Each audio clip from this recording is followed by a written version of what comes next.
Hey everybody, my name is Tracy Brown and I'm the president of Diversity Trends LLC, and you can find out more about my firm by looking at diversity-strategy.com or going to tracybrown.com. This session is going to be quick, it's going to be fast, and I hope to give you lots of information that you can use immediately to assess your own effectiveness as a champion for diversity and inclusion, and to get ideas about how to talk about being a champion for diversity and inclusion in your organization with all kinds of people. So this session, 3 Defining Characteristics of Effective Diversity Champions, is designed for that purpose. I promise that it will be 30 minutes or less because I know your time is valuable. And in our time together, I want to talk a little bit about what is a diversity and inclusion champion, what a diversity and inclusion champion is not, 3 defining characteristics that I have found over the last decade seem to consistently show up in people who are recognized as champions for diversity and inclusion, and 4, a few resources that will help you to be an effective champion for diversity or to train others to be just that. So welcome, and I really do appreciate you taking the time to think about this issue, because so often as a consultant working with organizations all over the United States, what I find is that I get called in after the fact when there's a problem or when there's miscommunication and when there's not clarity. And often that happens because people think they're being champions for diversity and inclusion, but in reality they're hurting their initiative because they're doing some things that send the exact opposite message. Now, there's a percentage of my client base who I am blessed to be able to work with because they are very proactive, they're very focused on their overall strategy, and they absolutely understand how important it is to train people or to educate people and to give people specific examples of behaviors that fit into a proactive approach to diversity and inclusion. So let's start with, what is a champion for diversity? What do champions for diversity and inclusion do, and what do they stand for? As I look at the pattern that shows up in different organizations, what I see is that people who have a reputation for being champions for diversity and inclusion actually are most recognized as being an example of positive and proactive movement in this field of diversity and inclusion. And what that means, how people describe that, is that they themselves are the example, they lead by example, they're a cheerleader for initiatives and programs and events that are related to diversity and inclusion. They often are seen as educators. They are able to educate people about why diversity and inclusion is important without being preachy or without shaming and blaming. And often they end up being the conscience of the group. For example, not so much to make the group or the team feel guilty, but when decisions are being made, they'll ask the question. A good example of this is a man I serve on a board of directors with. He is a white man, he's straight, he's a successful business owner, he's recognized in his professional community as well as in the community in which he lives as a leader. And in many ways, he would not be someone who would be expected to ask questions related to diversity. But on the board that I'm on, our organization has a commitment to diversity and inclusion, and we believe it's important for us to be able to achieve our mission. And so more often than not, when we're making a strategic decision or when we're having a discussion related to hiring someone or appointing someone to a committee or a commission or a project team, this gentleman will be the person who will ask the question, so have we considered diversity? Or if we're appointing someone to a committee, he'll ask, well, who else was considered? And does this help us achieve our commitment to diversity and inclusion? Or are we bringing on someone who's just like everybody else? And I love this. I love it for several reasons. One, I love it because often people expect me, the diversity expert, to ask the question, as if I am the person who is responsible for holding us accountable for what we have committed to as a group. Second, I love it because it is received differently when this gentleman brings it up, because at first people would be like, well, why do you care? Why do you care? You're not, Black or Hispanic. You're not gay. You're not, as if the only things to be concerned about would be fighting for some group that has been excluded in the past. And so he's a great example of serving as the conscience of the group and doing that in a proactive way. What's a diversity champion and inclusion not? Like, what kinds of things take away from your ability to be perceived as a champion for diversity or inclusion? There's a pattern that there are many people who think of themselves as champions for diversity and inclusion, but they're seen by others as activists or advocates with a single issue. So effective champions for diversity and inclusion may use advocacy, but rarely is it just for one topic, one identity group, or one issue. Because when that happens, people see them as self-serving, people see them as just concerned about themselves or this one particular topic.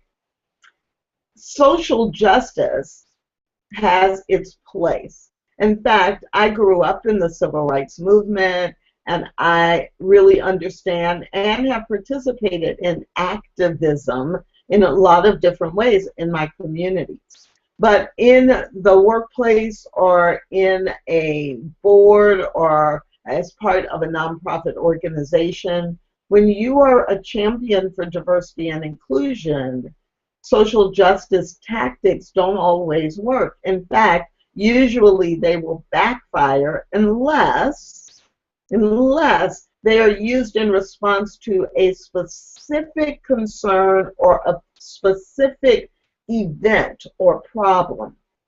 For example, if you are needing to bring to light a serious problem as it relates to something that is happening right now, some of the tactics and some of the strategies related to activism could be very effective to resolve that single issue or single focus. However, to be viewed as an overall champion for diversity and inclusion throughout the organization, that won't work. Because what happens with an activist approach, and to some degree with an advocacy approach, is it's very much structured in identifying and focusing on what is wrong and correcting it. When you are a champion for diversity and inclusion, you do recognize things that can be improved, but your focus is not on what is wrong. Your focus is on how do we incorporate this into what's important to our operations, what's important to help us achieve our mission, what's important for us to model our vision and lead the way toward the vision that we have for our organization. So if you are considering yourself a champion for diversity and inclusion, but your primary toolkit is based on activism or advocacy, you probably are not perceived by others as a champion for diversity and inclusion. Another thing that has come up a lot, that people who consider themselves champions for diversity and inclusion, but they're not perceived that way by others, are when everything that the quote-unquote champion is doing or saying is grounded in or based in political and societal issues. So what can I say about that? Whatever is happening politically and whatever is happening in our community and in society as a whole does impact our organization. That goes without saying. But using that as the foundation and the groundwork for why the organization should pay attention to diversity and inclusion really doesn't work unless you happen to work in an organization that actually is about society or is about political structure. And most organizations we work in, most professional associations we interact with, what most of the organizations that are doing diversity and inclusion, that is not their reason for being. Politics and society and community is not their reason for being. So you have to find the balance point there. So that's a little bit about what a diversity and inclusion champion is, and a little bit about what a diversity and inclusion champion is not. So let me move to 3 defining characteristics. I've been working with organizations on their diversity strategy for more than 20 years, and I have definitely noticed the shift occur in how diversity is perceived, how inclusion is understood, and what people who are in leadership related to diversity and inclusion are expected to do and how they are expected to behave. And I would say over the last 8 to 10 years, the pattern that I've noticed is that people who in the 21st century are considered champions for diversity consistently represent these 3 or demonstrate these 3 characteristics. Characteristic number 1. Champions for diversity and inclusion who are effective demonstrate and model a commitment to lifelong learning in general, but lifelong learning related to diversity and inclusion specifically. And I can use myself as an example here.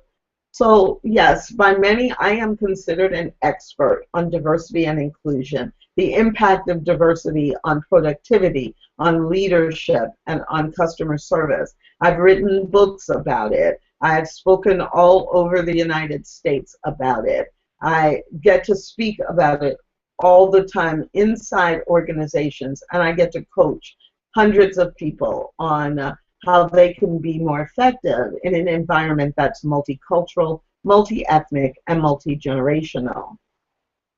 However, not a week goes by that I don't learn something new or get a new perspective. And a lot of times that happens because I ask questions. When I meet new people, I'm asking questions about how their experience has been. When I work in organizations, I'm always seeking out what's the experience that different people have in this same organization, and what's their perception about why they have that experience. And I'm not talking about just an experience that's negative or a problem. I'm often asking people, how do they feel celebrated? How do they feel valued? What is it that they would like to see in their organization that would include more people? Not because it's broken, but because they have some insight into what will turn good into better, what will turn good into great. And so it is just as important to learn about what works as it is to learn about what isn't working. And champions for diversity and inclusion who are effective are always seeking out new information internal to their organization, as well as externally in their industry and throughout the country and the world. And we have no excuse in this day and age because of the internet. We have no excuse for thinking we know everything and there's nothing else to learn. There's new research, there are new books, there are new experiences coming out all the time. And in those scenarios where there is a problem or there has been an issue, there are more resources than ever before to get more input and to seek out new strategies or different strategies to respond. So the number one characteristic, or one of the three, they're not in any particular order, but the first characteristic that I'm sharing that is a defining characteristic for effective champions for diversity and inclusion is that they consistently show up as lifelong learners about diversity and about inclusion. Number two, effective champions for diversity and inclusion are known for their ability to integrate whatever they are suggesting or recommending related to diversity and inclusion with their organization's mission, vision, and values. There's no exception to this. You cannot be a champion for diversity and inclusion without being able to articulate and demonstrate why this is good for the organization you are in. Now, as a consultant and trainer, I go in and out of many organizations in the course of the year. And I love that. But the first thing I do, even before I'm hired, when I am talking to a potential corporate client, one of my first questions is, so, okay, how does this diversity initiative help you achieve your mission? How is bringing me in to do training for your diversity council going to help them be more effective in achieving the mission of the organization? What is it that your senior leadership believes that about the link between diversity and inclusion and the business priorities? Those are the questions that I ask, because whether I'm delivering training or simply showing up to facilitate a meeting or creating a retreat for volunteers and employees in the organization who are trying to be champions for diversity, for me, it doesn't matter what I'm asked to do. I have to know what the link is between the organization's mission, vision, and values and their commitment or interest in diversity and inclusion. Now, sometimes it's my job to come in and help create that clarity. I work with a lot of clients on their diversity strategy. And if we're creating the strategy, or if we're taking the existing strategy to the next level, then absolutely a big part of what is my job to do is to coach and to guide and to begin to see how to build that bridge between the diversity and inclusion strategy and the organization's business priorities, the organization's growth, the organization's mission, the organization's values. And I love doing that in general, but it's imperative to do it if you want to be an effective champion for diversity and inclusion. And the third characteristic that effective champions for diversity and inclusion consistently demonstrate is that they are active allies. So first, what's an ally? An ally is someone who stands with you in whatever is important to you. True? So an ally, as in the context of diversity and inclusion, is the person Like the gentleman I described earlier, one might not expect him as an older, successful, white, straight male with no apparent physical disability.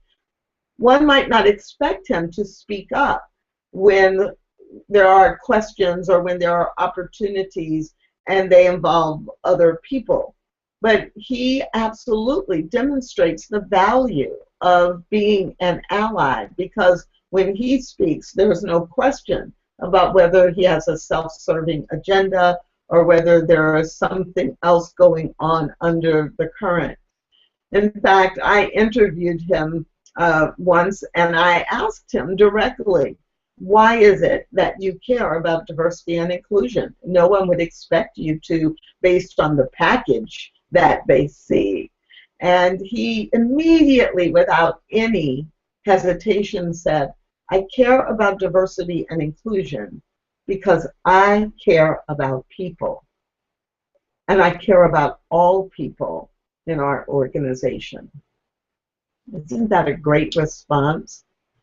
Diversity and inclusion champions care about all people in the organization and care that all voices are heard and care that the unique contributions and talents and experiences and ideas of all people are brought forward so the organization can be its best.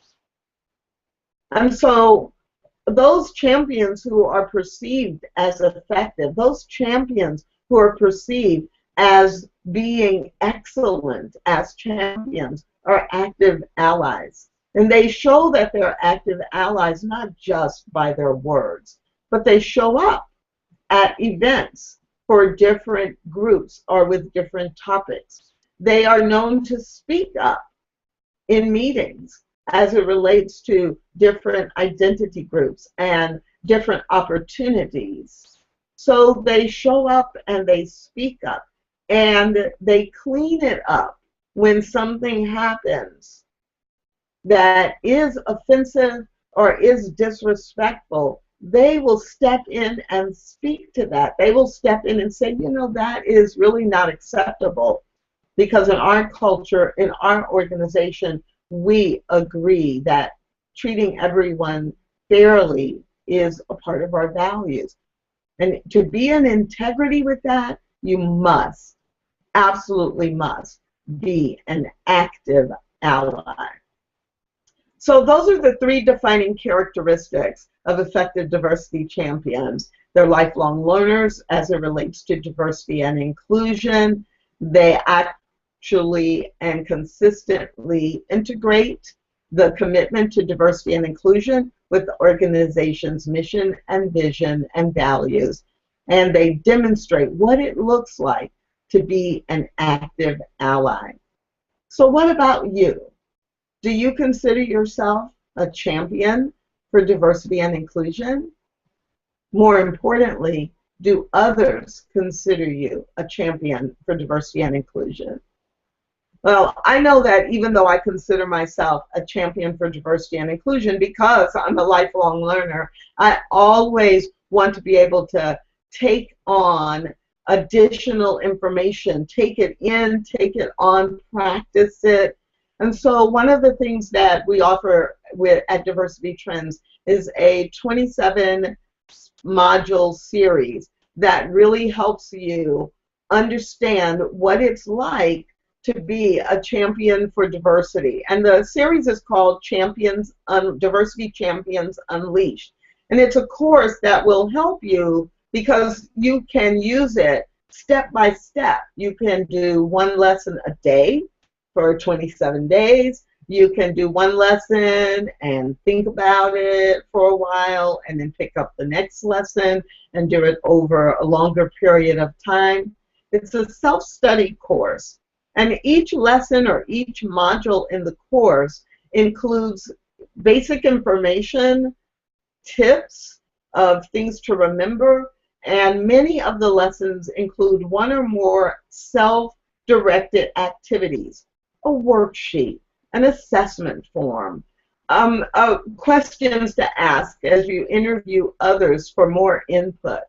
And so it's a very active process, and I encourage you to check it out. We originally released this course about 5 years ago, and then after a year we pulled it and only offered it privately to individual corporate clients, and a variety of members of diversity councils and internal managers in about 35 different organizations have used this course. And so we've decided to bring it back out and make it available to the public, make some major updates to it, and it will be priced at a higher price beginning in October of 2014. But if you register for the course during the month of September 2014, you'll get a significant discount. So I hope that you will check it out. I hope that you will register for it if you think it can help you be a better champion for diversity. For what our organizations need is true, effective, strong models for diversity and inclusion in order for us to have the highest productivity, to provide the best customer service, and to have the strongest teams. So if you have any questions about Diversity Champions Unleashed, or any questions about the 3 defining characteristics for diversity champions, then I encourage you to email me at Tracy, T-R-A-C-Y, at diversitytrends.com, or simply go check out the Diversity Champions Unleashed course, and you can also send me a message there. I really hope this has been helpful for you. I really thank you for logging in and watching the video and thinking about, are you an effective champion for diversity and inclusion? And I encourage you to visit me for more information about diversity and inclusion at diversity-strategy.com, reinventingergs.com, or tracybrown.com. Bye for now.